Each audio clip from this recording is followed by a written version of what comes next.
सावन का महीना आते आते देश भर में मॉनसून ने अपना विकराल रूप दिखाना शुरू कर दिया है। बात अगर दिल्ली एनसीआर की करें तो साथ साथ पूरे उत्तर भारत में मैदानी इलाके जितने भी हैं वहां पर लगातार बारिश हो रही है। एक और जहां बारिश मौसम सुहाना कर रही है, लेकिन दूसरी ओर लोगों को काफी ज्यादा दिक्कतों का सामना करना पड़ रहा है, क्योंकि कई इलाकों में जलभराव हो गया है तो कई इलाकों में बाढ़ जैसी स्थिति बन गई है। उत्तर प्रदेश, बिहार, राजस्थान और अन्य राज्यों में मूसलाधार बारिश होने की वजह से आम जनजीवन बुरी तरीके से प्रभावित है। कई इलाकों में कई जगहों पर नदियों का जो जलस्तर है वो तेजी से बढ़ रहा है और निचले हिस्से बाढ़ के खतरे से जूझ रहे हैं। पहाड़ी क्षेत्रों में लगातार हो रही बारिश की वजह से लैंडस्लाइडिंग यानी कि भूस्खलन हो रहा है। लगातार ऐसी घटनाएं सामने आ रही हैं जिसकी वजह से प्रमुख सड़कें यहां तक कि नेशनल हाईवे तक बंद कर दिए गए। फिलहाल आपदा प्रबंधन विभाग अलर्ट मोड पर आ गया है, तो वहीं राहत बचाव कार्य के लिए तैयारियों को अंतिम रूप भी दिया जा रहा है। अलग अलग तस्वीरें अलग अलग जगहों से आपको दिखाएंगे और आपको यह बताएंगे कि किस तरीके से मॉनसून लगातार आफत बनकर अब बरस रहा है।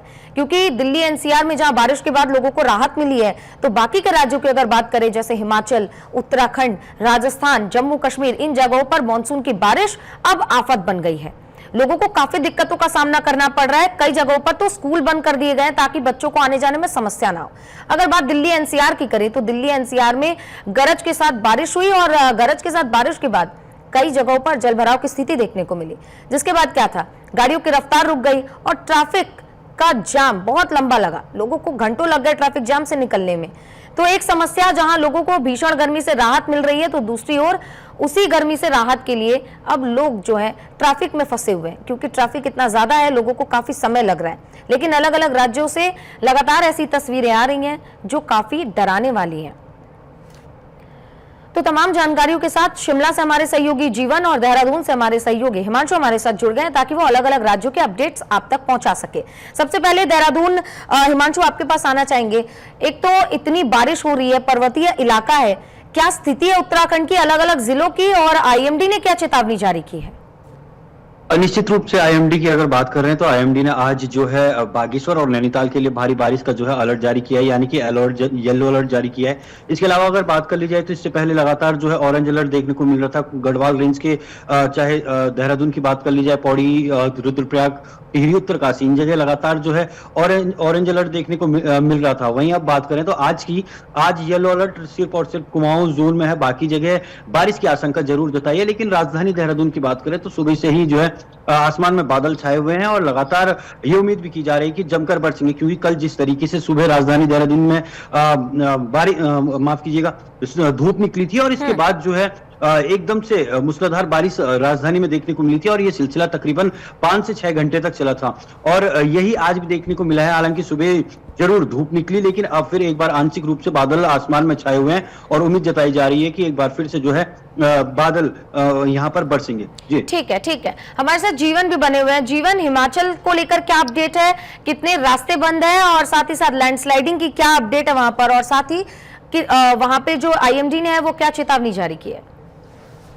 जी सुचित्रा, सबसे बड़ी बात हिमाचल में राहत की खबर है। अगले 3 दिन तक हिमाचल में मौसम साफ रहेगा और चटक धूप खिली रहेगी। जैसा आप देख पा रहे हैं, मैं भी चटक धूप में खड़ा हूं और बड़ा ही सुहावना मौसम हिमाचल में बन पाया है। और आईएमडी ने जो कहा है कि अगले 3 दिन हिमाचल में बारिश नहीं होगी, उसके बाद मौसम बदलेगा और कुछ स्थानों पर बारिश होगी। बावजूद इसके, जैसे आपने कहा कि कितने क्या इसमें प्रभावित हुआ है, तो 137 लोगों की मौत हुई है, 34 अभी भी मिसिंग है, 357 सड़कें और 326 जो ट्रांसफार्मर हैं बिजली के और 315 जो पेयजल योजना है वो प्रभावित हुई है। इस जलजले से जो लगातार पिछले 3 दिन तक हिमाचल में जारी रहा और अभी तक एक NH-70 के अलावा प्रदेश की जो मैक्सिमम सड़कें हैं वो खुली हैं और लोगों की आवाजाही हिमाचल में एक बार फिर शुरू हो गई है। जी ठीक है। हिमांशु, एक बार फिर आपके पास आना चाहेंगे। चारधाम की यात्रा भी चल रही है, प्रशासन की ओर से क्या एहतियातन कदम उठाए जा रहे हैं और जो श्रद्धालु वहां पहुंच रहे हैं उनके लिए क्या व्यवस्थाएं की गई है? चारधाम यात्रा की अगर बात करें तो चारधाम यात्रा इस वक्त सुचारू रूप से चल रही है। हालांकि जब मानसून ने दस्तक दी थी तो जरूर कुछ दिक्कतों का सामना है यहाँ पर करना पड़ा था। जिस तरीके से बद्रीनाथ नेशनल हाईवे बार बार बाधित हो रहा था और यमुनोत्री नेशनल हाईवे तो तकरीबन एक हफ्ते से भी अधिक समय तक जो है बाधित रहा और वहां पर वैली ब्रिज का निर्माण किया गया। अभी वर्तमान समय की बात की जाए तो वर्तमान समय में चारधाम यात्रा सुचारू रूप से चल रही है। प्रशासन, जिला प्रशासन भी अलर्ट मोड पर है क्योंकि लगातार जो मूसलाधार बारिश हो रही है उसको देखते हुए प्रशासन ने एहतियात बरतने के साफ तौर पर निर्देश दिए थे। वहीं चारधाम यात्रा में अगर बात कर ली जाए मानसून के दौरान जिस तरीके से पहले एक दिन में उत्तराखंड में 50 से 60 हजार जो श्रद्धालु हैं वो चारों धामों के दर्शन कर रहे थे, लेकिन अब उनकी संख्या में गिरावट देखने को मिली है और बमुश्किल तकरीबन जो है 5 से 10 हजार लोग ही अब चार धामों में दर्शन कर रहे हैं। जिस तरीके से केदारनाथ धाम की अगर बात कर ली जाए तो केदारनाथ धाम में जो है तीर्थयात्रियों की संख्या, दर्शनार्थियों की संख्या एक दिन में 20 हजार के आसपास होती थी, वो अभी तकरीबन मानसून के दौरान 5 से 6 हजार है। तो यानी कि लगातार एहतियात बरतने के निर्देश दिए जा रहे हैं और जिस तरीके से मौसम विभाग हो, चाहे उत्तराखंड के मुख्यमंत्री हो या फिर आपदा प्रबंधन विभाग हो, लगातार एहतियात बरतने की अपील भी कर रहा है और साथ ही ये भी कह रहा है कि मौसम को देखते हुए अपने यात्रा उत्तराखंड में करें। ठीक है जीवन, जिस तरीके से मौसम में बदलाव हुआ है, हिमाचल में अब 3 दिनों तक राहत की खबर है, लेकिन इस बीच किन किन सड़कों पर लैंडस्लाइडिंग का असर देखने को मिला जिनकी वजह से उनको बंद कर दिया गया? क्योंकि पिछले दिनों आपने बताया था कि 207 सड़कें बंद है, तो क्या मौसम साफ रहने के दौरान वो सड़कें सारी खोल दी गई हैं या आने वाले समय में कब खोल दी जा सकती हैं? देखिए मैंने कहा कि पिछले 3 दिनों से हिमाचल में लगातार बारिश हो रही थी। जो आंकड़ा कम हो रहा था वो धीरे धीरे बढ़ना शुरू हो गया है। हिमाचल के किन्नौर, लाहौल स्पीति में बादल फटा पिछले कल, वहां आपने देखा वो तस्वीरें वहां से सामने आई। मंडी में, चंबा में बादल फटने या इस तरह के लैंडस्लाइड की खबरें वहां से आई। NH 70 जैसे मैंने कहा कि NH 70 अभी बंद है, उसके अलावा जो बाकी जो रोड्स है हिमाचल में वो खुले हैं, मुख्यतः NH। सबसे बड़ी बात कह सकते हैं कि हिमाचल के लिए 3 दिनों के लिए भी राहत की खबर है। जो भी दर्शक देख रहे हैं, अगर आप हिमाचल से हैं तो आपके लिए 3 दिनों की राहत की खबर है। उत्तराखंड की बात करें तो लगातार उस पर अलर्ट है। आप दोनों का बहुत बहुत धन्यवाद तमाम जानकारियों के लिए।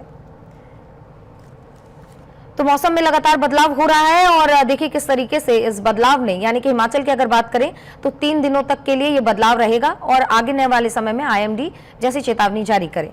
और वहीं बात उत्तराखंड की करें तो उत्तराखंड में अभी भी अलर्ट जारी किया गया है, कई जगहों पर भारी बारिश की चेतावनी दी गई है।